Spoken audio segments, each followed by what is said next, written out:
दोस्तों, आज हमारे साथ हैं योगा इंस्ट्रक्टर मोनिका खन्ना।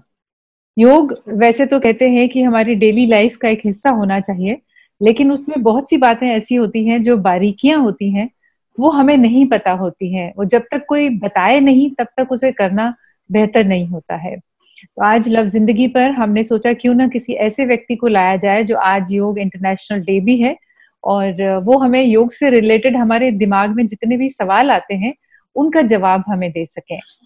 और योग सिर्फ आसन और क्रियाएं करना ही नहीं है, योग उससे भी बहुत ज्यादा है, आगे है। तो आइए आज मोनिका के अनुभव का हम फायदा उठाते हैं और मोनिका से पूछते हैं। मोनिका, सबसे पहले स्वागत है लव जिंदगी में आपका। Thank you. तो शुरुआत करते हैं। आपका जो अनुभव है उससे मैं सोचती हूँ कि जो सुनने वाले हैं, देखने वाले हैं, उन्हें बहुत लाभ होगा। और सबसे पहले शुरू करते हैं कि हमारे जो फिटनेस है उसके मेन पैरामीटर्स क्या है, मतलब क्या होने चाहिए? जी, there are 3 parameters of physical fitness. Okay. पहला है कार्डियो। ओके। कार्डियो बहुत जरूरी है हमारे हार्ट के लिए, क्योंकि अगर हमें हार्ट हेल्दी करना है तो हमें अपना हार्ट रेट इंक्रीज करना पड़ता है। तो हार्ट रेट तभी इंक्रीज होता है जब हम कुछ हाई इंटेंसिटी एक्सरसाइज करते हैं, जैसे पावर योगा है, रनिंग है, जॉगिंग है, डांसिंग है, any high intensity exercise. Second आता है मसल स्ट्रेंथनिंग। तो मसल स्ट्रेंथनिंग का जब होती है जब हम कोई भी पोस्चर होल्ड करते हैं against gravity.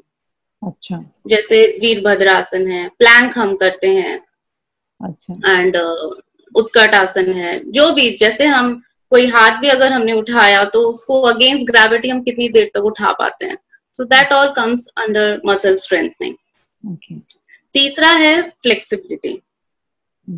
We can gain flexibility by doing stretches. जितना स्ट्रेच करेंगे हम मसल्स को उतनी हमें फ्लेक्सिबिलिटी, हमारी बॉडी को फ्लेक्सिबिलिटी मिलेगी। तो उसमें भी हम योगा करने से हमें फ्लेक्सिबिलिटी बहुत अच्छी आती है, जिम्नास्टिक करने से।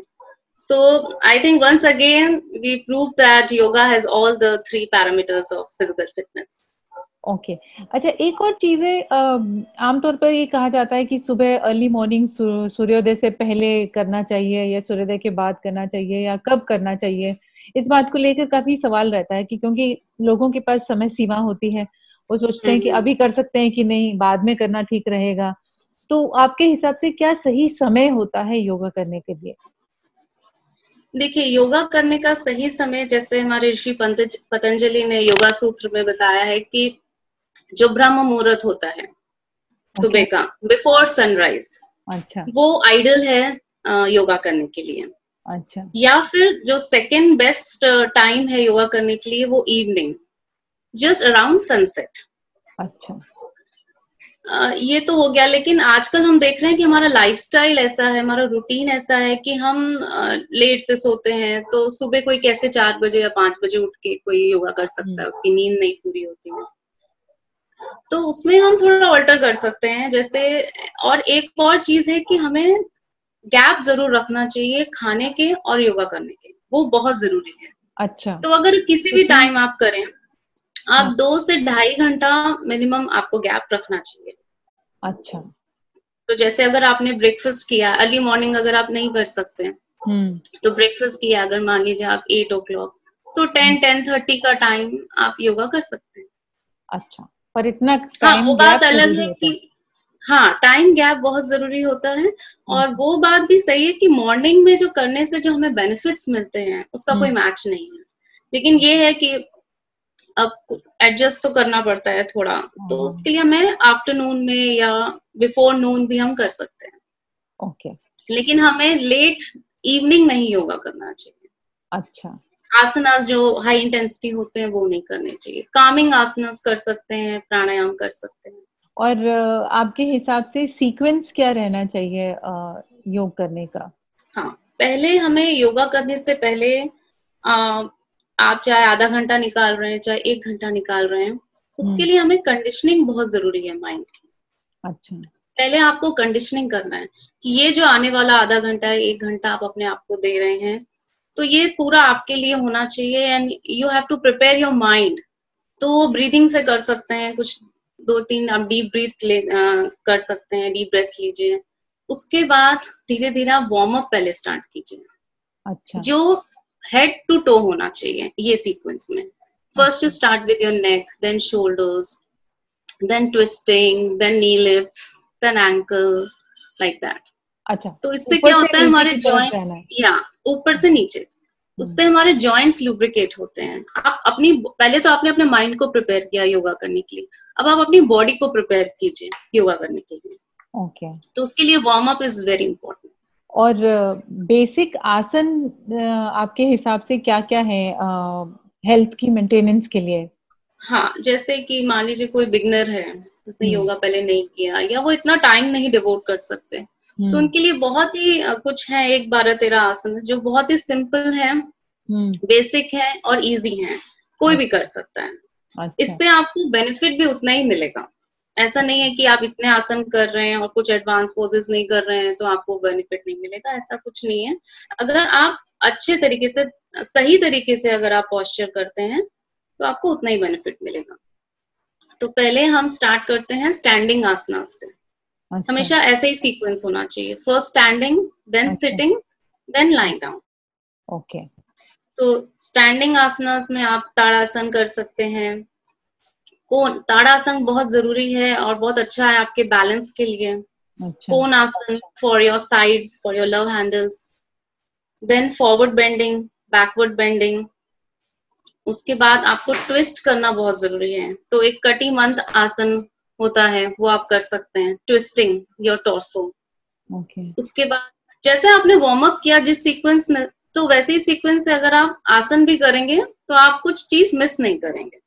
अच्छा, बॉडी के सारे पार्ट्स का हो जाएगा? हाँ, कोई तो पार्ट ट्विस्टिंग छूटेगा हो नहीं? गई, यस। फिर ये फॉरवर्ड बेंडिंग हो गई, उत्कट आसन हो गया, और स्क्वाटिंग हो गई फॉर योर नीज। ये तो हो गए स्टैंडिंग में। और एक बैलेंसिंग हमें जरूर करना चाहिए, जैसे नटराज आसन है, अच्छा। बैलेंसिंग पोस्चर, वृक्ष आसन है, ट्री पोज। ओके। तो एक पैर पे जैसे हम करते हैं, तो it needs your focus and balance, it gives balance to your body. अच्छा। तो ये बहुत जरूरी है। फिर सिटिंग आसन में हम उत्थान प्रदान आसन कर सकते हैं, फॉरवर्ड बेंडिंग, और उसी में ट्विस्टिंग भी होती है। पद्मासन में रह के या वज्रासन में, अगर नी प्रॉब्लम है तो आप पद्मासन या सुखासन में बैठ के आप ट्विस्टिंग कीजिए, वक्रासन। उसके बाद आप गौमुख आसन कर सकते हैं, it's very good for your extremities. Then आप योग मुद्रा कीजिए, it calms your mind and boost your concentration, mind and memory, because आप पूरा बेंड कर रहे हैं तो आपका पूरा ब्लड फ्लो आपके हेड की तरफ आ रहा है, तो it's very good for your mind. अच्छा।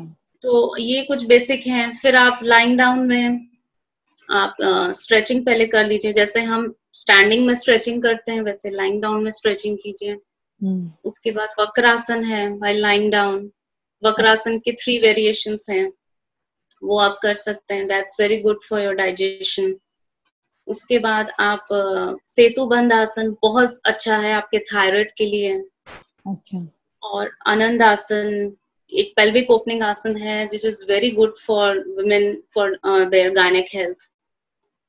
भद्रासन, भूनमन भद्रासन, तो ये आसन है जो सिटिंग डाउन आप कर सकते हैं। मार्जर आसन बहुत जरूरी है, cow and camel pose for your back, ये सब आसन है। फिर उसके बाद आपको लास्ट में भुजंग आसन बैक के लिए, शलभासन और धनुरासन, इसमें से कोई भी आप कर सकते हो, तीनों भी कर सकते हो। तो जैसे लाइंग डाउन में पहले स्टमक का किया, स्टमक के बाद हमें बैक करना है, काउंटर जरूर होना चाहिए, तो ये फ्लेक्सिबिलिटी आएगी। उसके बाद आप फिर आप प्राणायाम स्टार्ट कर सकते हैं। प्राणायाम में भी सीक्वेंस ये है कि पहले आपको जो एक्टिवेटिंग प्राणायाम होते हैं वो पहले करने चाहिए। जैसे मान लीजिए अगर आपने कपाल भाती चूज किया है तो पहले आप वो कीजिए, या भस्त्रिका, दोनों एक साथ मत कीजिए, या भस्त्रिका कीजिए या कपाल भाती कीजिए। फिर उसके बाद जो, हाँ ऐसा साथ में नहीं कर सकते दोनों हाई हो जाता है। मैं बिगनर्स के पॉइंट ऑफ व्यू से बात कर रही हूँ। अच्छा। थोड़ा इंटेंसिटी हाई हो जाती है अगर दोनों आप एक साथ करें। दोनों डिटॉक्स प्राणायाम है। ओके। उसके बाद आप अनुलोम विलोम कीजिए, जो सूदिंग है, जो नाड़ी शोधन प्राणायाम जिसको हम बोलते हैं। तो अनुलोम विलोम में भी है, अनुलोम विलोम कीजिए या फिर इक्वल ब्रीदिंग कीजिए। अच्छा उसके बाद मतलब जैसे हम ऊपर गए हैं वैसे हमें नीचे आना है, अच्छा तो उससे और लो इंटेंसिटी हमिंग कर लीजिए। फिर उसके बाद आप शव आसन में लेट जाइए and relaxation is very important to end yoga session. Okay उसमें आपको अपने ब्रेथ की तरफ फोकस करना है, पूरा आपका फोकस अटेंशन आपकी ब्रेथ की तरफ होना चाहिए। जरूरी नहीं है कि आप कॉन्शियस ब्रीदिंग करें, बिकॉज आप रिलैक्स कर रहे हैं। तो just you can do is observe your breathing. Okay अब जैसा आपका ब्रीदिंग पैटर्न है आप उसको ऑब्जर्व कीजिए, ध्यान दीजिए कि आप सही तरीके से ब्रीदिंग कर रहे हैं कि नहीं। हाँ, व्हेन यू कभी कभी इनहेल, हाँ एक्सरसाइज वो आसन करते वक्त सांस लेना भूल जाते हैं, मतलब कैसे हाँ लेनी है, क्या करना है, रोक लेते सही हैं। तरीके से हाँ डायफ्रामेटिक ब्रीदिंग जिसको बोलते हैं, हाँ। यौगिक ब्रेथ। तो अच्छा जब आप इनहेल करते हैं तो ये आपका जो एब्डोमेन में अप होना चाहिए, your stomach goes up, and when you exhale your stomach goes in. तो अच्छा इसी को ध्यान रखते हुए आपको रिलैक्सेशन करना चाहिए। ओके तो 2-3 जो ब्रेथ्स आपने ऑब्जर्व किया, उसके बाद आपको अपने पूरे एक एक करके बॉडी पार्ट्स, टोज से स्टार्ट करते हुए हेड तक आपको रिलैक्स करना है। ओके तो अगर आप मन में ये बोलेंगे कि my toes are relax and all, तो सच में आपका माइंड उस तरह से प्रिपेयर हो जाएगा, हाँ दे आर रिलैक्स्ड। हम्म। तो पूरे अपने बॉडी को काम डाउन करना है, अच्छा एकदम आपका हार्ट रेट नॉर्मल हो जाना चाहिए उस टाइम तक। अच्छा फिर उसके बाद आप मेडिटेशन कर सकते हैं while lying down only. Okay meditation के भी बहुत तरीके हैं, काफी कुछ लोग बोलते हैं कि हमसे मेडिटेशन होता ही नहीं है। हाँ, वो कंसंट्रेशन नहीं हो पाता। हाँ, तो हम्म अगर आप प्राणायाम के बाद मेडिटेशन करते हैं तो हम्म वो जरूर होगा, क्योंकि प्राणायाम जब आपने किया तो हम्म। आप एकदम फोकस हो गए, आप अपनी ब्रीदिंग की तरफ देख रहे हैं, आप अच्छा अनुलोम विलोम कर रहे हैं या कपालभाति कर रहे हैं, आपका पूरा ध्यान आपकी सांस की तरफ है कि कौन सी टेक्निक अभी करनी है, किस काउंट तक लेना है, कितने काउंट तक लेना है, पूरा ध्यान आपका वहां है।